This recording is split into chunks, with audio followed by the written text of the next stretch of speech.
I'm not a monk. I don't shave my head or wake up at 4 a.m. to chant beneath the Bodhi tree. I'm just someone in my 50s trying to make sense of life, trying to live more gently, more mindfully as the years pass by. But a few years ago, something shifted. I found myself overwhelmed not just by work or stress, but by a kind of tiredness that no vacation could fix. Not a physical tiredness, but a spiritual one. So without telling too many people, I packed a small bag and went to stay at a quiet monastery for a week. I didn't know what I was looking for. I just knew I needed space to breathe. At first, I felt like an outsider, waking up in the dark folding robes. I didn't understand, sitting silently through long meditations with nothing but my own thoughts. But as the days went on, something began to soften inside me. I noticed the monks didn't rush. They weren't trying to be impressive. And yet there was a quiet strength in everything they did. They swept the courtyard as if it mattered. They ate each bite as if it was their first. They bowed, they smiled, they paused. And in those pauses, I felt something stir in me that I hadn't felt in years. Peace. I used to think peace came from solving problems. Now I think it might come from changing how we live our ordinary days. These monks weren't following some complex formula. They just had a handful of small mindful habits they returned to every day. And those small habits done with consistency and care seemed to shape their whole lives. When I returned home, I didn't become a new person overnight, but I did start to carry a few of those habits with me.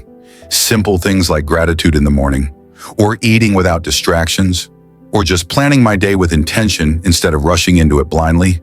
And you know what? It helped. Not in a dramatic movie scene kind of way, but in the quiet, steady way that peace tends to arrive. Almost like a whisper, reminding you that life doesn't have to be loud to be meaningful. That's why I'm sharing this video today. Not as someone who has all the answers, but as someone who's learning. Someone who's walked a few steps further down the path and just wants to say, there's a gentler way to live, and it's not out of reach. So if you're in your 50s, 60s, or beyond, and you've been wondering if it's too late to change, let me tell you from the bottom of my heart, it's not. You don't have to do everything. You don't have to become someone else. You just have to choose a different kind of day, a slower one, a more mindful one. And that begins with small sacred habits. Let's begin. Part 1. Morning gratitude, starting the day with thanks. During my time at the monastery, mornings felt different. They didn't start with coffee news or checking emails. They began in silence, with gratitude. The bell would sound before sunrise and the monks would quietly gather, not to rush, not to plan, but to bow. To bow to the Buddha, to the teachings, to the community, and then to life itself. At first, I didn't understand it. I wondered, why begin with bowing? Why not start with something more practical like meditation or chores? But over time, I began to feel it not just in my mind, but in my heart. There was something powerful in starting the day with thanks before anything happened, before the day gave you a reason to be grateful. It was like choosing to see the world with open eyes and an open heart before the noise began. One monk explained it like this: we bow not because life is perfect, we bow because it is precious. Those words stayed with me. I started doing my own little version of this when I returned home. Nothing formal, just sitting at the edge of my bed, taking a few deep breaths and quietly saying thank you, not to anyone in particular, but to everything, to the roof above my head, to the breath in my lungs, to the people I love, to the people who've hurt me because even they have taught me something. I also began giving thanks for things I used to overlook: a warm shower, the sound of birds in the morning, the fact that I'm still here, still breathing, still able to choose how I live this day. And strangely enough, those few moments of morning gratitude started to change the tone of my entire day. You see, it's easy to fall into a pattern where we think we're always lacking something: not enough money, not enough time, not enough progress. But when we begin our day with gratitude, we remind ourselves we're already standing in the middle of so much good. It's not that we ignore life's problems, it's that we choose to anchor ourselves in what's already right, so we're better prepared to face what's wrong. If you'd like to try this for yourself, here's how I began. Don't force it, just sit. Place a hand on your heart or simply close your eyes. Whisper a quiet thank you, even if you don't know what for. Let your mind settle on one person, one memory, or one small thing that made your life a little brighter, even just once. And say thank you for that. Do it for a week, not as a chore, but as a gift. And watch what shifts, not outside you, but within. Because in a world that constantly tells us to want more gratitude, reminds us that maybe, just maybe, we already have enough to begin with. Let's move to the next habit, one that gently clears the mind before the world enters it, morning meditation. Part 2, morning meditation, refreshing the mind before the day begins. There's something I noticed very clearly during my time at the monastery. The mind in the morning is like a still lake before the wind rises, quiet, clear, and even the smallest action can ripple through it in a meaningful way. That's why the monks begin each day with meditation. Not because they have nothing else to do, not because meditation is only for monks, but because meditation is their way of coming home to themselves before the world begins to pull them in all directions. Mornings at the monastery are deeply quiet. No honking cars, no TV noise, just the sound of birds, a soft breeze, and every now and then, the bell ringing slowly like an invitation to return to the present moment. Each person sits on a simple cushion, back straight, hands resting gently on the lap, eyes slightly closed, not trying to empty the mind, just simply being present with each breath in and out. I joined the monks for meditation every morning. At first, to be honest, I didn't feel anything special. My mind still wandered to my home, unfinished work, things I had left unsaid. But one morning, I didn't think about anything. I just sat. And suddenly I realized my mind was calm. Not because I was good at meditating, but because I allowed myself to be still. And in that stillness, I finally saw myself clearly and without judgment. After returning home, I didn't continue meditating as long as the monks did, but I tried to keep 5 or 10 minutes for myself each morning. No rituals, no expectations, just sitting without my phone, without a rush, and coming back to the first breath of the day. If you'd like to try, here's a simple way to begin. Find a quiet spot in your home, maybe a favorite chair, or even the edge of your bed. Sit upright, relax your shoulders. Close your eyes gently. Place your hands on your lap or your belly. Pay attention to your breath. Don't try to change it. When your mind wanders, and it will just kindly bring it back to your breath. You don't have to sit for long. You just have to sit sincerely. Be truly present, even for a few minutes. Morning meditation won't erase all the stresses of life, but it helps us choose how we enter the day with a clear mind, a grounded heart, and a quiet pause that reminds us what really matters. Because when the mind is clear, we see our path more easily, and every step we take, no matter how small, becomes more meaningful. Part 3. Morning journaling, writing to understand yourself. One of the most unexpected gifts I received from my time at the monastery was the practice of journaling. Not the kind where you write fancy reflections or try to be poetic, just simple, honest writing. Most mornings after meditation and before breakfast, the monks would take a few minutes to sit quietly with a small notebook. They didn't talk. They didn't write for anyone else to see. They just wrote for themselves. At first, I was hesitant. What do I even write, I thought. I hadn't journaled since high school, and back then, it was mostly teenage worries and dramatic thoughts. But one of the elder monks smiled at me and said, "Write what is true for you in this moment." That's all. So I did. Some mornings I wrote just a few lines. I feel tired today. My heart feels heavy. I heard a bird sing outside my window. Other mornings I wrote pages, memories, questions, little pieces of gratitude, and slowly something shifted. I began to see myself more clearly. Journaling wasn't about solving problems. It wasn't about fixing anything. It was about meeting myself where I was without judgment. It became a mirror not of who I was pretending to be, but of who I truly was underneath it all. When I came back home, I brought that practice with me. Now I don't journal every single day, and that's okay. But when I do, I find that even 5 minutes of honest writing helps me return to what matters. I often start with simple prompts like, what am I feeling right now? What am I grateful for today? What did I learn from yesterday? And I always leave a little space at the end to write this one quiet line.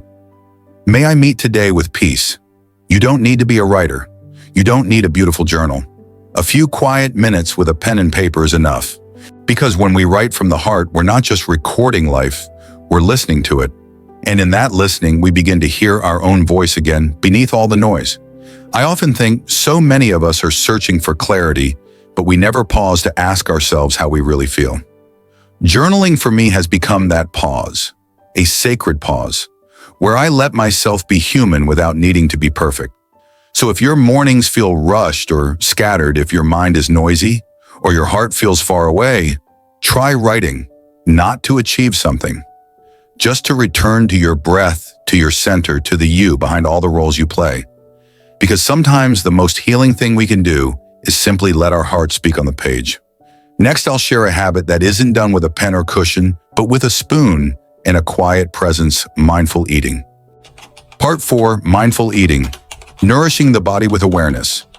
Before I stayed at the monastery, meals were often just automatic. I would eat while reading the news, or while checking emails, or while worrying about the next thing I had to do. It wasn't that I was ungrateful, it was just that I was distracted like so many of us are. But at the monastery, I learned something completely different. Eating can be a form of meditation. The first time I entered the monastery dining hall, I was surprised by how quiet it was.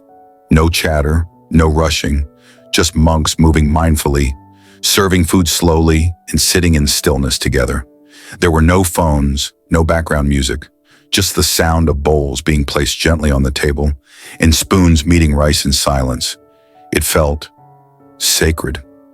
Before eating, the monks would take a moment to reflect, not on how delicious the food looked, but on why they were eating. One monk told me, "We don't eat to indulge. We eat to nourish the body so we can walk the path." That simple sentence stayed with me. It reminded me that even everyday acts like eating can be filled with purpose and reverence. I began practicing it myself. Before my first bite, I would pause, sometimes with a silent bow, sometimes with a quiet thought. Thank you to the hands that prepared this. May this meal give me energy to live with kindness today. I started noticing things I hadn't before. The warmth of the soup, the texture of a grain of rice, the effort it took for this food to reach my plate, and something changed. Eating slowly with awareness made me feel more satisfied, even with less. It reminded me that food isn't just fuel. It's a relationship between the earth, the giver, and the one receiving. You don't need a monastery to eat this way. Even if you're in a busy home, you can try mindful eating just once a day. Here's how I started. Before eating, pause for a few breaths. Look at your food. Acknowledge where it came from. Take your first bite slowly. Notice the taste, the texture, the temperature. Put down your fork between bites. Chew fully. Breathe. Be present. You might find, like I did, that your body feels calmer, that your mind slows down, and that your heart feels a little more grateful just for the chance to eat in peace. Because in a world that rushes everything, even meals, mindful eating is a quiet way to say, this moment matters. I'm here. And that's enough. Next, I want to share one last habit that has helped me more than I expected, not just with productivity, but with peace of mind, planning the day with intention. Part 5, planning the day. A peaceful mind begins with a clear intention. If I'm honest, I used to start my days on autopilot. Wake up, check the phone, worry about everything I didn't finish yesterday, rush through breakfast, hope the day would somehow go well. But more often than not, it didn't. Not because the world was unkind, but because I hadn't decided how I wanted to meet the day. At the monastery, things were different. Even though the schedule was simple, the monks always knew why they were doing what they were doing. Every action, sweeping the courtyard, studying scripture, preparing a meal, was done with presence, not just routine. There was a clear intention behind each task, and that made all the difference. One monk told me, "When the mind knows what matters, it stops chasing what doesn't." That hit home for me. So I started doing something I hadn't done in years. I planned my day, but from the heart, not from pressure.